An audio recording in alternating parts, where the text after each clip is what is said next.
appreciate you for that. As you're joining, please do well to type in on the chat box your name and where you're joining us from. I welcome you in a very special way to another edition of Parents First. This is an initiative of Hugh Rains Secondary School, and the mission is simple yet powerful: to equip parents to make the society and the world a better place. This is achieved through regular training in personal development and parenting. Thank you really for making our time to be here with us. My name is Melvina Iwanugu.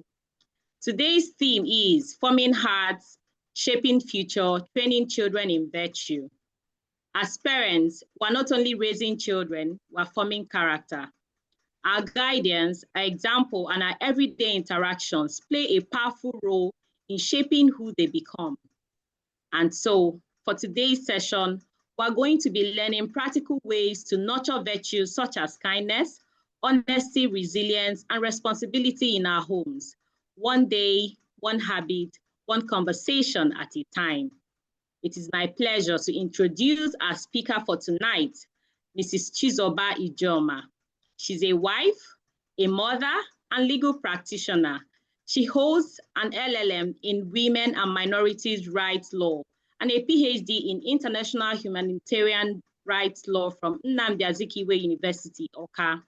Beyond her work in law, she's also a passionate parenting coach, dedicated to helping families beyond strong homes and raising children with purpose and character. She has 4 interesting books to her name, and these books are selling on Amazon. The books include Vessels of Honor, Dating Differently, What Grandma Took for Granted, and of course, 20 Commandments for Future Forward Parenting. It's such an honor to have her lead us today in this conversation. And we welcome you as you take the lead, ma'am. Thank you so much. I can see you all typing in the chat box. Welcome and thank you. Please do well to invite your friends, family to join us in this interesting conversation. Thank you. Thank you very much, Melvina. Let's just dig into it.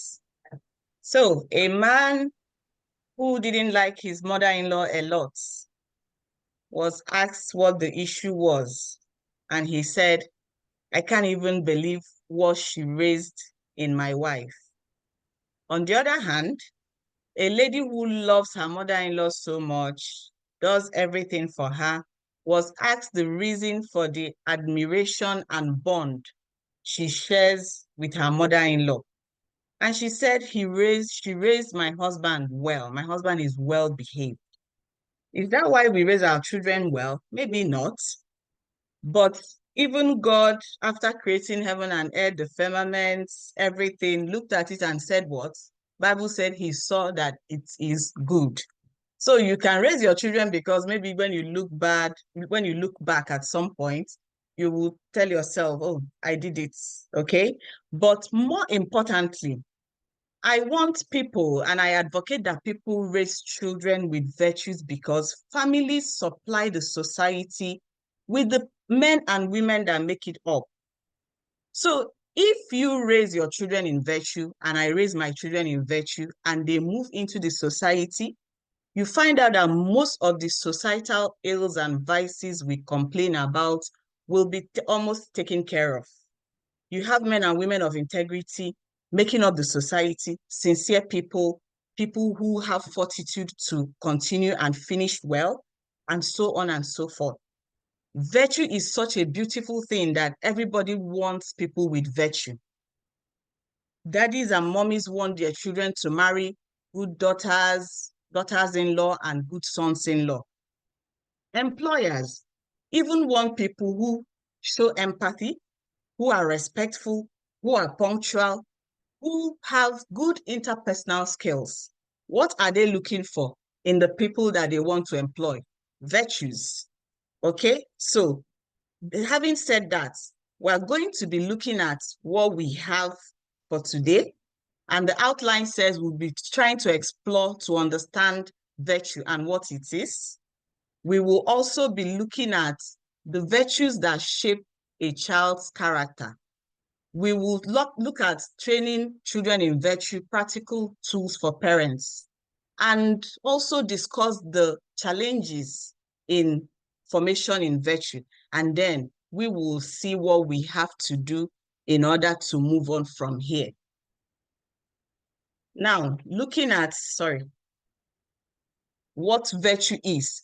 Virtue has been severally defined. People have tried to define what virtue is, and it is the moral quality of a person's behavior, being morally good, which means acting in a way that aligns with certain principles like compassion, integrity, respect for others, and it often involves actions that reduce harm or increase the good for others.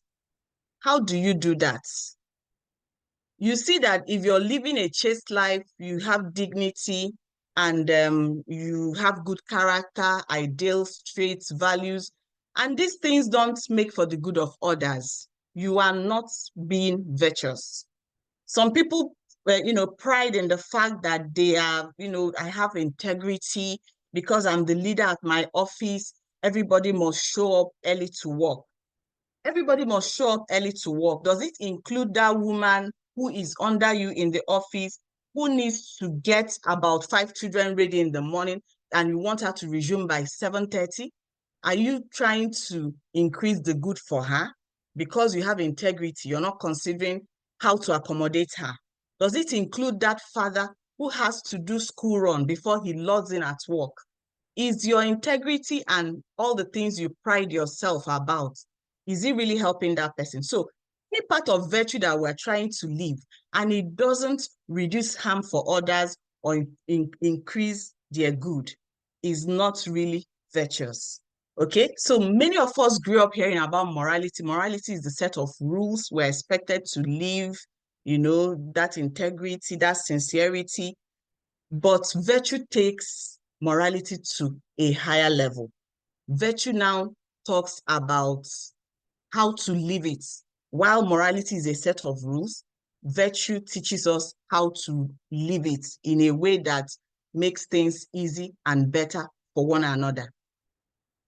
Now, in understanding what virtue means, some people say that virtue is that thing we love to see in others, like goodness, loyalty, sincerity, generosity, but we find it difficult sometimes to have it in us. We find it difficult sometimes to have it in us. Virtue is also a good active behavior. I read this in an article on 10kids.com. It's not a passive quality, but a constant inclination to do good. This is who I am. Every day I resolve to do good. And it's a result of repeated actions, and then it shapes our character.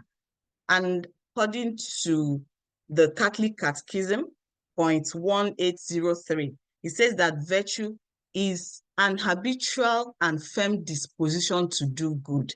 I firmly want to do good. I've made up my mind. It doesn't matter who is involved. It doesn't matter if it's somebody I don't like or my enemy. This is who I am, and I stick to it. And especially in living a virtue like being just. You don't look at faces because when you want to be just, you're just, and then you keep moving. So virtues are not spontaneous impulses. I'm good today, I'm bad tomorrow. Okay, but they are good habits that dispose a person to act rightly with ease and joy. Emphasis is on ease and joy, because I remember the story of 2 ladies who do school run together. And all of a sudden, one of the mothers began to shift the responsibility of doing school run to her friend, always calling her about 2:30 to say, something came up, can you do school run for me? And you know what it involves to do school run in some schools? You're going into the classrooms to get your own 3 to 4 children, and this your friend has about 3 to 4 children too, that she wants from different classes. And you do this every day, and it's becoming habitual, and you're beginning to grumble. Why does she make me do this? I want to tell you that it is better that you don't do that favor than you doing it and grumbling. So that favor you're trying to do to be nice, to be virtuous, is no longer being done with ease and joy. So it detracts from it. So you tell her plainly, sorry, I'm no more able to do this. Can you take up your responsibility and do it well? Now, Apostle Paul admonishes us to continue in whatever is honorable, whatever is pure, whatever is lovely. If there is anything worthy of praise, think about these things. This is from Philippians 4 verse 8, and it's a call to active mindfulness, encouraging us to cultivate a mindset that seeks the good, the noble, and the praiseworthy in life. This is all about what virtue is. Now, why does virtue matter? Virtue matters for a whole lot of reasons, but I like the way Sonia Charles put it, the author of Parents and Virtues. And he said, most parents want their children to be good people who are also happy. Virtues are central to doing so because they connect moral character with flourishing. Take a practical example about the way you work in the office. The people who are punctual, finish their tasks, exhibit fortitude to start something and complete it, who are nice, have good interpersonal skills, who are accountable. When they make mistakes, they own it, they are responsible. They tend to get promoted easier and faster than those ones who come late, always have excuses for not doing the right thing they're supposed to do. So you find out that virtue really helps you to flourish. So these are part of the reasons why virtue matter. The human virtue polishes our personality and gives us the flexibility needed to discover the right way to act in a great variety of daily situations. Part of virtue is wisdom. You know what to do, when to do it, and how to do it. And the beauty of flexibility in living virtues is that you're able to think of the next person. You want to park your vehicle, and you're making space for the next person who is probably still at home. Do you understand? You're walking in the mall, and you find out that somebody has pushed down things. You pick them up. That's the personality that is polished. People look at you and they're like, I want to be like this one. I want my children to act like this one. Okay? Virtue is a very, very attractive and makes people beautiful. Virtue reinforces our personality, rendering it stable and even-tempered. It enables us to rise above ourselves. The stability that virtue brings to your life is such that make even your children to know that I can take this to my mom. She will not overreact. Okay? So, and I read this in an article in the Opus Dei website, the article on character building. So virtue doesn't just happen. It's who we become by repeated practice of these virtues that we're pointing out. So what are these virtues that shape the life of children? We'll quickly look at a list of virtues that I pulled from the 10kids.com website developed by David Isaac.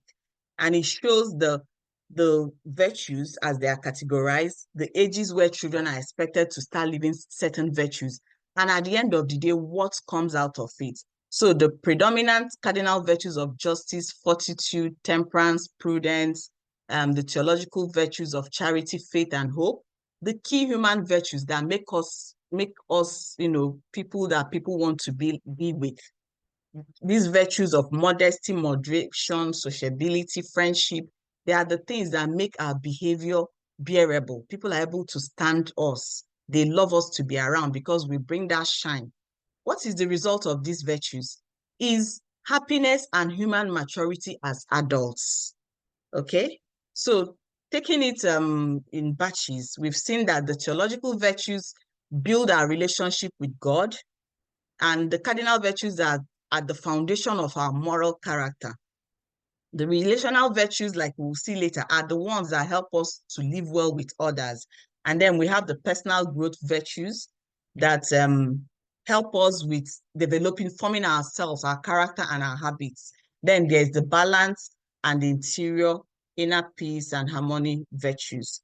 The theological virtues, like I've said, makes us to be like God our Father. And this is a very important virtue that you have to train your children in. Because if your children see others the way God sees them, what will they be seeing? They'll be seeing people who are beautiful, people who need to be given as many chances as possible. They will rather see the positives in people than the negative, because that is how God sees us. So if your children have the virtue of faith, hope, and charity, they will exhibit it. They will learn to trust God and his promises. Hope will help them stay positive. That you've done something and you didn't succeed at it does not mean that you should stop trying. Just be happy and focus and know that God is still God and he will make a way. Now, loving God and others selflessly and joyfully. You don't love people because of what you expect to get from them or what they will give you. Then there's the cardinal virtues of prudence, taking carefully before acting, justice, giving everybody their due, treating everybody rightly, not bullying, not laughing, not being nasty to people. Fortitude and courage to keep doing the right thing and not be afraid, even when discouraged by their peers, because they come out these days and so many vices are in the society. It takes fortitude and courage to say, I maintain my stand that I want to live this kind of life of sincerity, faithfulness, loyalty, patriotism, and I'm not going to change about it.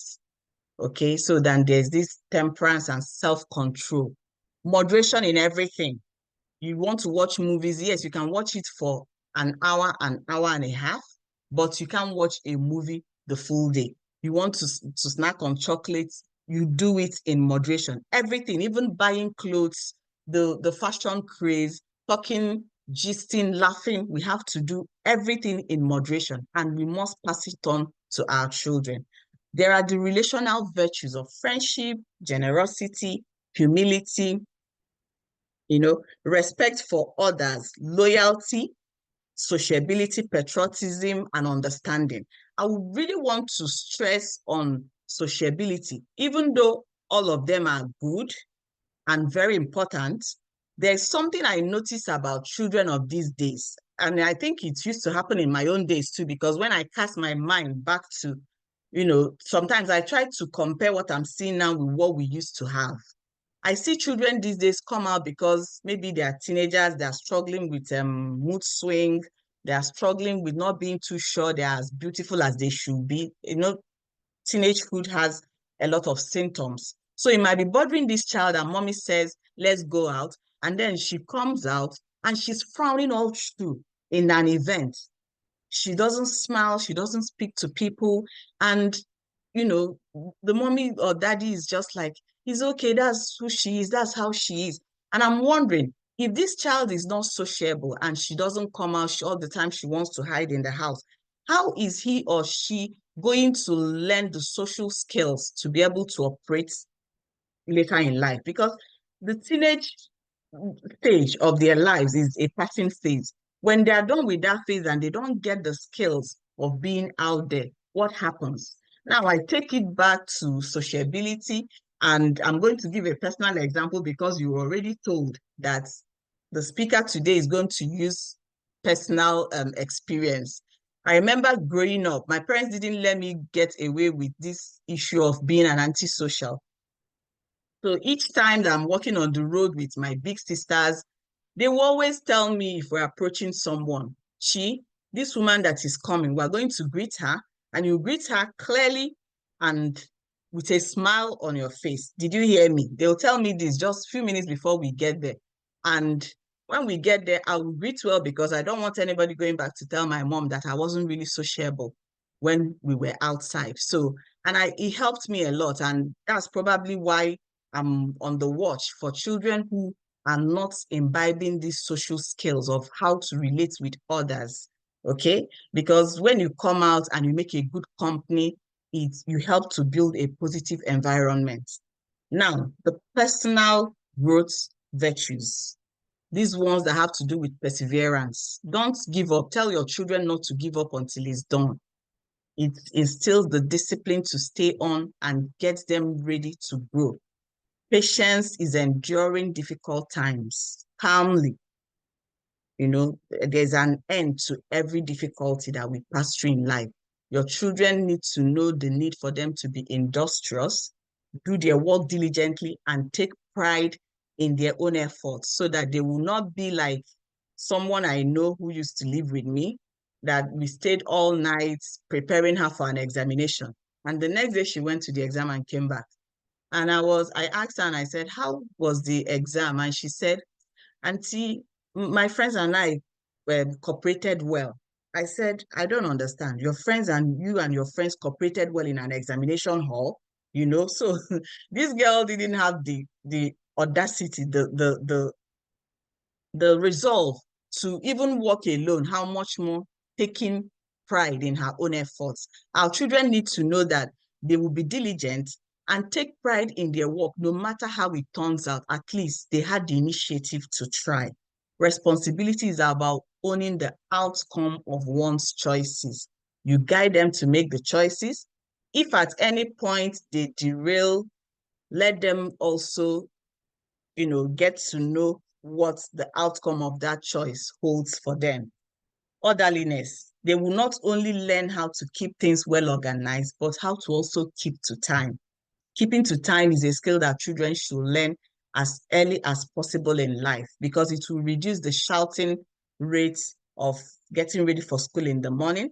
And I believe this has to start with the orderliness of the parents in preparing the timetables, the family rules and all that. So our children will be people that understand what it means to keep to time and keep things well organized. If you move something, place it back. It reduces tension in the family.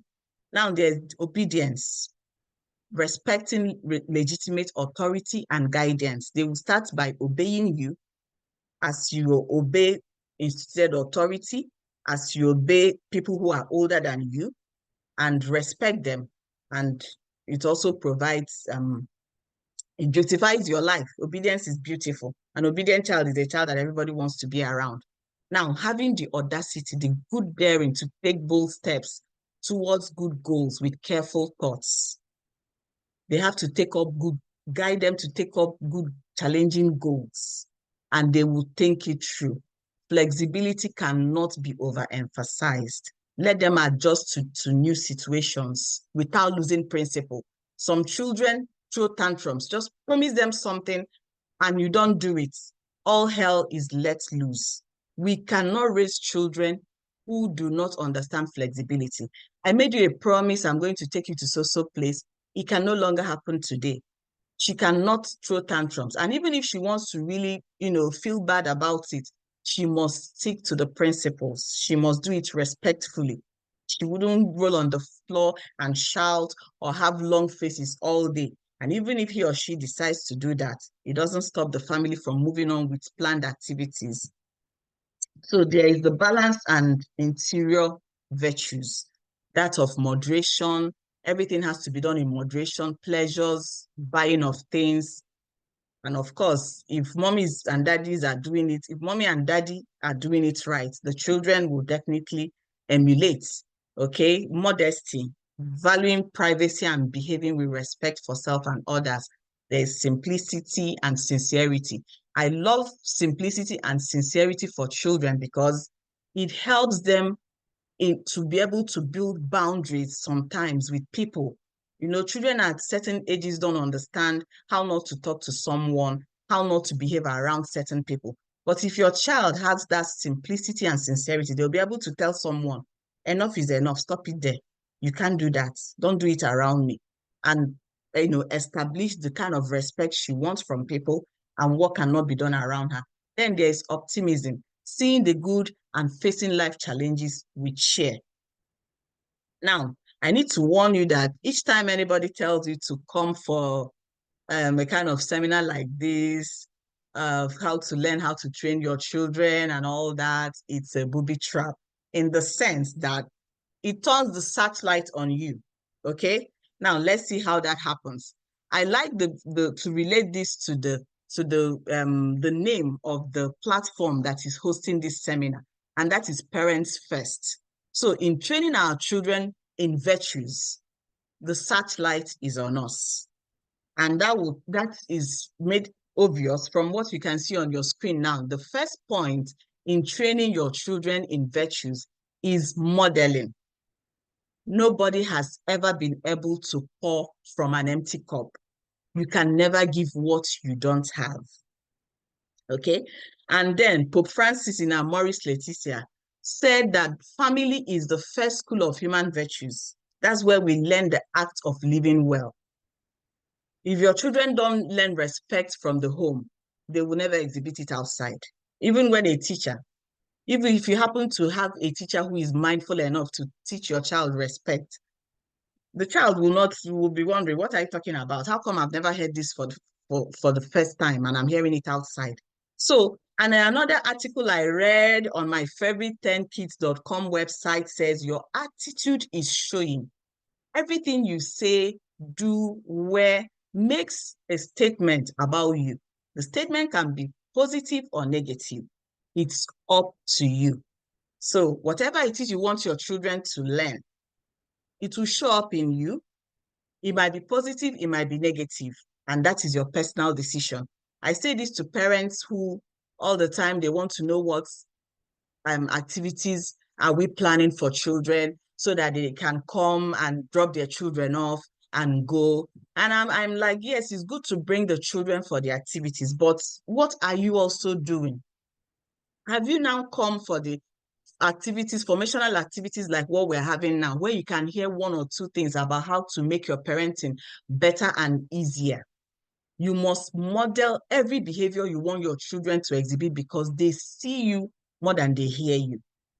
Routine and practice is another way of teaching your children virtues. Virtues grow through repeated acts. And the fact that you've said it today, you've said it yesterday, doesn't mean that they'll remember it tomorrow. So you have to be mindful of not growing weary of reminding them. And as you remind them, you also accompany them.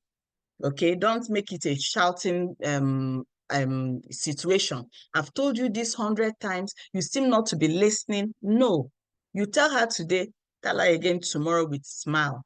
Tell her next tomorrow. Repetitive correction with love is what even makes these children get to love virtues and live them. Okay, so we'll look at being consistent and firm. Let them know clearly what is expected of them. Do not blur the line, okay? Make the family rules realistic. Not today, they don't know what you really want about the bedtime. Is it true that prayer time is at 8 p.m.? Is it okay to wake up on Saturday morning and just lazy around for a few minutes and then remember that we really need to do things and get going? So don't blur the line and expect them not to pass it. Set family rules, set it with boundaries, with love, with boundaries. And you see that everything will just, as much as possible, move the way they are supposed to. Motivation and reinforcement. Motivate your children. Celebrate especially their efforts and not just results. When you see them trying, give them a thumbs up. Say that's wonderful.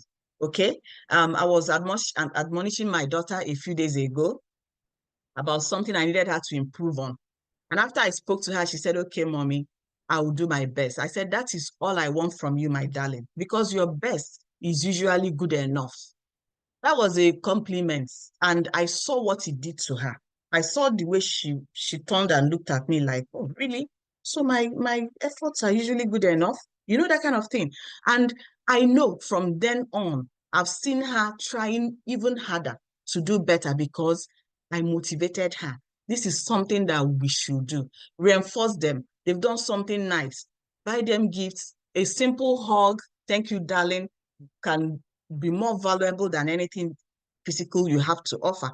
And also the negative reinforcements are very important in teaching children virtues.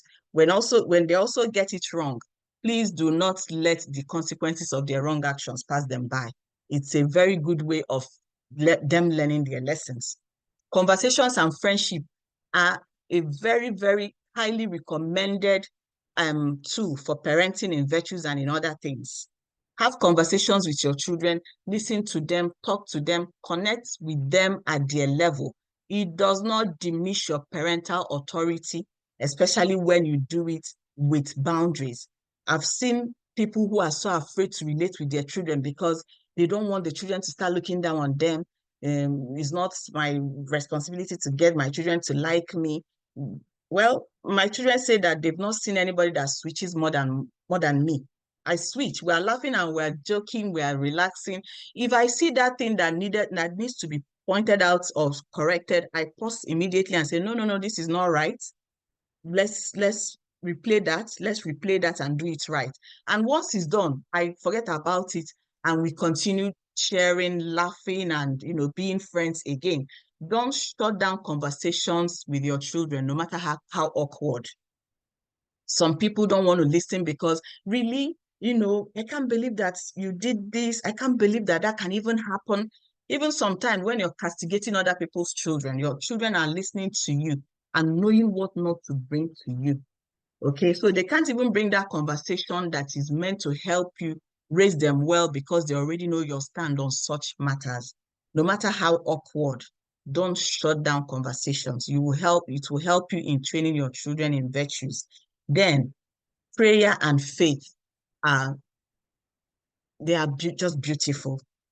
Do not hide your piety from your children. That was St. Josemaria admonishing a set of people, and I think he's on the Opus Dei website. He says, don't hide your piety from your children. Yours might be like mine, who think that I'm obsessed with prayer. Yes, because all my help come from the Lord. Even the help in navigating the day with them is very hard, and I need to always call upon the angels and all the people in heaven to help me some days, okay? And so don't hide your piety from them and make your devotion to your faith and to God both admirable and contagious. Your children should want to love God because of the way you love God. Something happened to me recently. I lost my bank card, my ATM card, and I was really worried. It was on a Sunday. So I went back to the church with my little baby. I was quiet in the vehicle as we were driving. She would ask me repeatedly, Mom, are you okay? Mom, are you okay? I said, baby, I'm worried. I lost my bank card. You know what she said? She said, tell it to St. Anthony. I was shocked. I have never come to tell her, baby, come and sit down today. Bring your pen and paper. Let's talk about saints. St. Anthony finds lost items. I've never done that, but in living my life every day, encouraging people, encouraging my children to do things, I must have mentioned sometime that St. Anthony, and St. Anthony has really been good to me, and we found that card. God really helped me that day because St. Anthony showed my daughter that day that he's really someone that we can always go to. So let your children admire your faith. I remember when I was in a kind of talk, something like this too, and a sister of ours was telling how some people practice their faith. Maybe during Lent, for example, you want to fast, and in that fasting, you are not eating food, you are cranky, everything annoys you, you are nagging, and the children will be at one end saying, it's better that mommy goes and eats so that we can have peace in this house.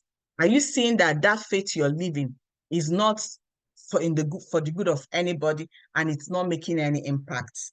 So as parents, we must understand that the way we live is the best way to teach our children virtues. Also, I learned this level of effects of training in virtues from a woman I admire so much, Irene Friondorfer.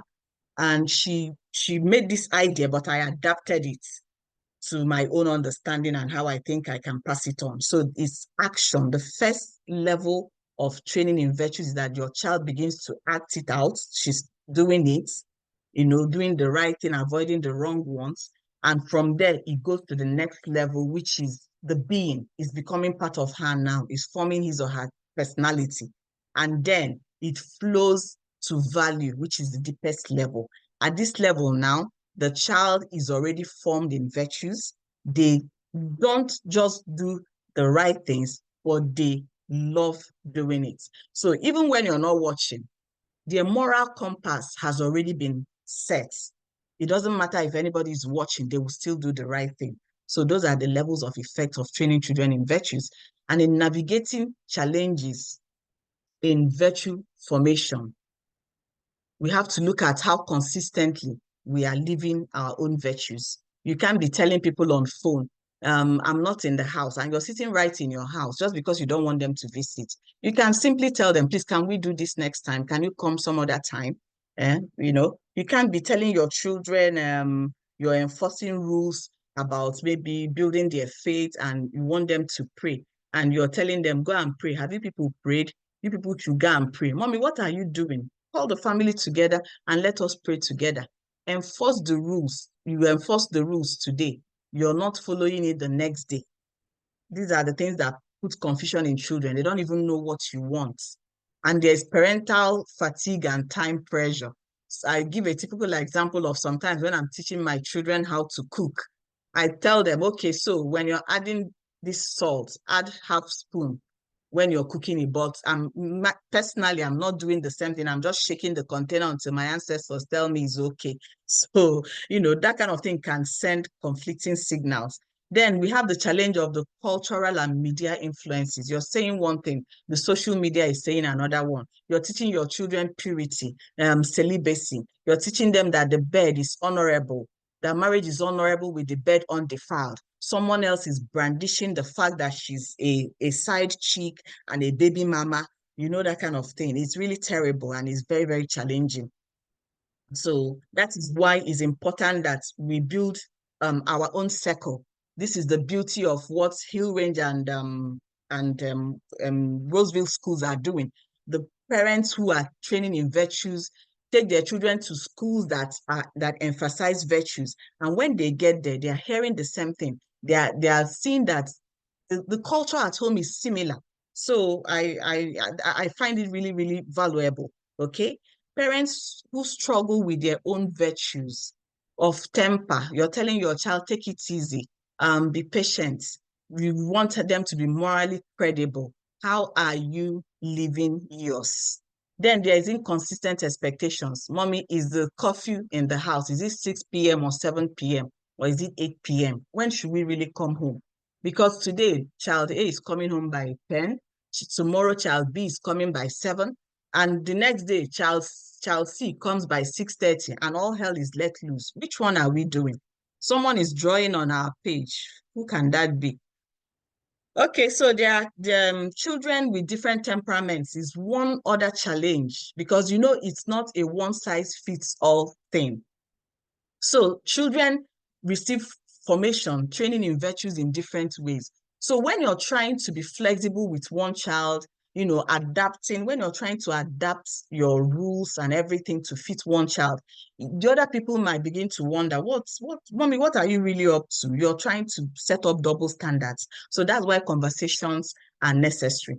We always let these children know that it can't be the same thing for everybody, even though there is stability. Like everybody knows that in this house, we're hardworking. So you cannot be lazy and say, because you're a different child, you will fail your exams because you refuse to read. No, there's stability, but we have to adapt it to really fit each child and their personality. The children will definitely resist the training in virtues. They will definitely resist it. Some people are more bold with resisting it. They will show it in the way they act. Others are more subtle. They will not say anything to you. They'll just keep quiet. They are waiting for when they grow up and leave the house. And you'll be wondering, who did I raise? So check, as much as you're checking on that one who seems to be opposing you, also check on that one who seems to be understanding it. She may not really be understanding it. She may just allow you to keep going so that now shaming language should never be in our dictionary. Let us not shame our children. Do not berate them just because they didn't do it. This family is known for this, for that. You went out and did this. No, this is what happened. Why did it happen? So what happened? Did you lose sight of this? Did you make it a very peaceful conversation? I once shamed my child when she was still a very little baby. And I thank God for the school, the foundation school they were attending then. The woman who was the head teacher was a lot older than me. She called me into her office, and that changed everything about my parenting approach. This woman spoke to me in her office. She told the class teacher, tell Mrs. Ijioma I want to see her when she comes to pick this child. I didn't even know the damage I had done. She sat me down in her office. After speaking with me, I cried for days and it changed my life. Don't ever use harsh, degrading words on your children. If they go out, they will accept it because you're already dishing it out in the home. Remember that the home is the first school of virtues. Practical commitments. Practical commitments. Where do we go from here? We need to understand that training children in virtue is not just another parenting task. Okay, let me do it and get done with it. No, it's a way of life. Because the way you're raising them now will translate to the way they will raise their own children. So we better make it a way of life rather than just a one-off task. Okay. I used to be one of the people, in fact, I'm one of the people who were looking forward to when will this parenting hurdle end? When am I ever going to stop worrying about who is prudent, who is respectful? When is it going to end? And I bent and asked one of our aunties there in Enugu doing this kind of program. And I said, Auntie, at what point are we really going to stop worrying about these children? She looked at me and said, does it ever end? Oh, that wasn't the answer I was expecting, but it really set my head in the right place. I see that I'm a parent, I'll always be a parent. The things I worry about will change because as they grow, it's not the same things you're worrying about, but you always be a parent. So don't be in a hurry to do it, get it done with and move on. Okay, so we are the first and primary teachers of virtue, and the home is where virtues and values make their first appearance. If virtues and values don't make the first appearance in your home, your children will not recognize it outside, and they may not really learn it because at some point in the children's lives, their parents are the people they trust the most. So if my mommy doesn't do it and my daddy doesn't do it, it probably doesn't exist. Okay, so let's build homes that have strong culture of virtue. This is who we are. One statement your children must be very conversant with is this sentence: we don't do that here. We don't do that here. Mom, how come they're able to do this, do that? How come you don't let us? We don't do that here. And of course, you give them the reasons. Show them the beauty of the way you're raising them, where it will land them. I mean, virtue is beautiful. And if you teach your children virtues in the right way, they will imbibe it, you know? So having said that, virtue is not born in a day. It's built in the quiet faithfulness of every ordinary moment. You eat in the restaurant, clean up your desk. I have so many stories. I remember when a family visited, their children live in the boarding house. They visited the school with food for as many children as we want to eat. They got there, were sharing food, just dishing food to many children. And when they finished, people were finishing and leaving. When they finished, they started clearing up where they sat. The moment they started doing that, even people who have left their table went back and started cleaning up. Do you know that this family came out in the school magazine? The story was said, it was even the family pictures without their permission got on the family magazine saying this family came with much food for everybody, cleaned up after themselves. It was shocking. They were not doing it because they knew cameras were there. They didn't even know anybody was watching. But it happened because it is in the every ordinary moment of the day that you're living your virtues, you're influencing others, you're influencing your children, teaching them how to grow and how to live. So on a final note, let's remember that virtue formation is a journey, not a sprint. On the days when parenting feels overwhelming, take several deep breaths, okay? Be calm because calm parents raise calm children. If you're heated up, and when you're heated up, what you throw out is love, charity, faithfulness, long-suffering, respect for everybody. If that is what you are exhibiting, then your children will learn it, that when we're angry, we don't destroy people with our tongue. We don't say the wrong things that we will regret. Okay, be patient but tenacious. Virtue takes time to take roots. It doesn't start in a day, but I can assure you that you just wake up one morning and you're wondering, is this not the same girl that didn't used to? My daughter shocked me this afternoon. This girl never listened in church for any reading. And of course, every Sunday for the past, let's say 12 years, I've been asking people what they learned from church after Mass. And surprisingly, this afternoon, we're discussing something. She said to me, tomorrow's reading at mass will be this. I was like, so you finish reading that of today and you've moved on to that of tomorrow. What am I trying to say? This virtue of, the building her faith has taken roots. I don't need to remind her anymore. But I stayed patient. I stayed tenacious. It takes time to take roots. Let's bear that in mind. Above all, pray for your children. Not just that they learn virtues, but that they see it in you and grow to be men and women that have love, wisdom, and good character. Resources for parents, for me, I don't know if there can be any better parenting forum than the family enrichment programs of National Association for Family Development, NAFAD. NAFAD is everything parenting, as far as I know. Opus Dei website, the articles on parenting and education in the family, do not joke with it. And I bring you the 10kids.com website. Just make use of these resources and you will not regret it. Finally, thank you for listening. Wow, thank you very much, Dr. Ijioma, for this insightful and enriching session. While your presentation was going on, we could see some reactions from our participants, showing that you're really hitting the right spot. Thank you very much once again.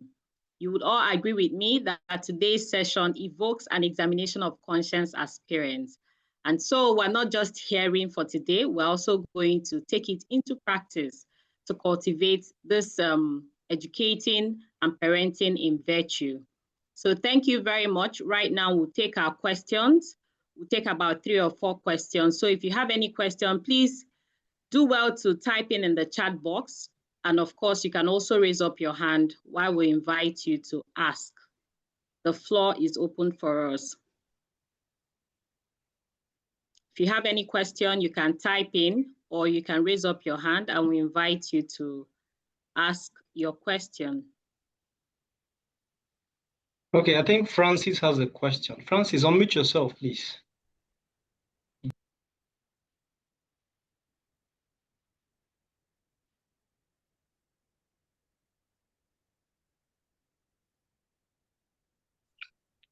All right. Good evening, everybody. I'm sure you can hear me. Yes, we can. All right. Good evening, everybody. Wow. I'm happy for this topic, quite illustrating, quite insightful, and very impactful. I'm grateful for this topic. Thank you very much. My question is this. What is the difference between morality and virtue? What is the difference between morality and virtue? Again, another question, our virtue must it be an anchor on morality or a way of life? Our virtue must it be anchor on morality or a way of life? And finally, how do we help a child that is coming from a family that is morally bankrupt? Thank you.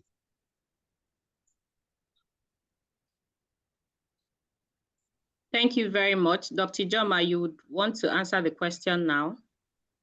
Okay, so yes, I got your question. And like we said at the onset, morality is a set of rules that we must have, gotten used to growing up. It tells us to be nice, have integrity, be chaste, And I said that virtue is a good moral quality in a person, but while morality is a set of rules, virtue teaches us how to live it. Virtue takes it to the next very level, which is that level where you're living it in such a way that it makes for the good of other people. Okay? So while morality is the list of the rules, do this, do that, which doesn't really help anyone, but virtue makes morality beautiful. It polishes it. Okay, so now virtue must not be anchored on morality, even though those moral rules, they are nice rules, but it's now the way that we live that virtue. Just like I said, somebody can be priding himself in the fact that he has integrity. He cannot change anything. I will not change the rules because I have integrity. We must stick to the rules. Everybody should be punctual. Does that punctuality make life better for that mother who has so many responsibilities? Even though punctuality is good, but can we just accommodate her while others are coming in at 7:30? Can she come in by 8? It still doesn't change anything much, okay? So that's just an example I can think of right away. So in living your virtues, there's morality, but let that your behavior be polished in such a way that your behavior is bearable. Now, on how to help a child that is from a family that is morally bankrupt, the only way is just formation. You talk to the child, keep talking to them, in a positive way, teaching that child the beauty of virtuous living. Put the child in a school that emphasizes morality, because there too, her peers who have gotten used to this virtuous training will even help her. Like, my daughters will want to borrow my words sometimes and say, you're exhibiting bad behavior. Somebody spoke it in Igbo the other time. I shared it and everybody was laughing. So her peers will be like, no, don't do this. Okay, I don't know. I have so many stories, but let me tell you what a set of girls were discussing sometime about morality and how to teach a child from a morally bankrupt family. So this child is a Catholic, and they were a group of Catholic girls. So they were talking. And one said, I'm still going to have a boyfriend sometime in future. I'm just not ready. So the other girl was like, what kind of Catholic girl are you that will have, sexual relations before you get married? What kind of Catholic girl are you? And, they started talking to this girl. And by the time they were done, the girl ended up asking questions that will help her. So if you put your child in a school, or that very child you're talking about, in a school that has children who are trained in virtues, the school curriculum has provision for training in virtues, and you are living it. They are going for classes on virtues, like what we have in Uzommiri and the Ekulu boys. That's just the way to do it. Grasp everything that you can to get this child to hear about it, to see it, and to practice it. And I believe that will work out. Thank you very much for that apt answer. Mr. Francis already asked 3 questions, using 1 stone to kill 3 birds. All right, so do we have more questions? I could see more positive comments on the chat box. Do we have more questions? There is Jude Udachara. All right, so you have the floor now, sir. Thank you, Prof. How would what would you be your advice to like a couple whose partner doesn't have as much moral education or virtues as the other, and that is what is rubbing off on the children, while the virtuous partner is struggling to implant high morals and virtues on the children, while the other partner is giving contrary opinion, maybe when he or she shares time with the children. In this conflict, what do you advise for a parent in that kind of situation?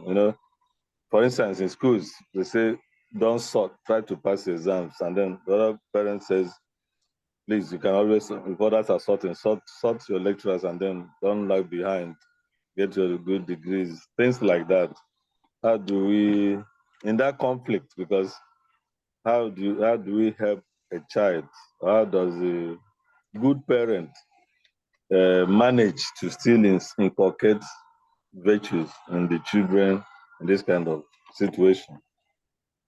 Yeah, it's really a very, very difficult situation, because you see that with what we talked about, modeling. This parent cannot even model what she doesn't have. So honestly, I think that he or she is actually the one who needs to be, first of all, tutored in parenting. And the only way I know, some of the only ways I know she can do that is, first of all, acknowledging the fact that he or she doesn't have this formation and needs it, in which case she can subscribe for NAFAD courses, and two of you, because it's very important that two of you present the same front in raising your children in virtues. You can't be singing discordant tunes. So you have to subscribe for the training on a married love to even see how you should have that front with the children. You can keep, the person can keep talking to this spouse, keep encouraging him or her to at least take on these virtues. I read a book sometime in the past that talks about how to beat your husband. And funny enough, when I saw the title, I loved it because I thought I could beat this man up sometimes when he does things that I don't like. But I opened the book, and what was the book talking about? How to beat your husband. You have a husband that is not so loving. Start loving him. You have a husband that is hurtful with words. Talk to him respectfully with loving words. So in order to get this partner on your side of virtues, you also have to live that virtue of, especially that of charity. Love her a lot. Try to convince her to come over to your own side. I mean, by the way you live, not being angry and saying, you don't even care, you don't even know it because you don't have it, they didn't train you well. Just good words. Try to get her to seminars like the one we're having now. NAFAD in Enugu can always help you. If you can get her to read parenting books, if you can get her to read self-formative materials, that's just the only way, because in an adult, it's almost late, but it's never late for God. And then pray for them a lot. I believe that God will help. Thank you. Thank you very much. We have one last question on the chat box. And it says, how best can you help a child that is very quick in picking and comparing with others? Yeah, well, it's first of all, picking and comparing. What is she really comparing? Is she feeling like the other people are better than her? Or really, that question doesn't seem complete to me. Picking and comparing with others. But if I can say, it's first of all to teach her to understand that she's beautiful the way she is, because everything that God made is beautiful. Build her own self-confidence. If she's trying to look at others, make the attention, put the attention on her. Let her learn to love herself for who she is, for how she looks. If you build that self-confidence in her, making her understand that she's unique, she's not like any other person, she should appreciate what God has put in her, and trying to get her to carve a niche for herself, that even while this person I'm trying to compare myself with is good in maths, they may not be good in arts. They may not be better in sports. So that's what I think that question is looking at. Self-confidence is what she needs. So work on it. All right. Thank you very much, Doc. We really appreciate your responses to the questions, and we're right on time. Please, all our participants, we encourage you to join our WhatsApp platform. Also, click and like our YouTube channels. And of course, I think you'll be doing a great service if you would share the link of this presentation to your spouse if they are not here, or to your other friends, because this conversation has to continue after this night. I really want to appreciate all of us who have joined from different parts of the world. We thank you so much for your time, for your presence, and for your commitment to growing with us as partners in nurturing our children. From all of us at Hill Range Secondary School, we're wishing you a restful night, and we look forward to seeing you in our next session. I am Melvina Iwanugo, and until next time, good night and God bless you. Bye.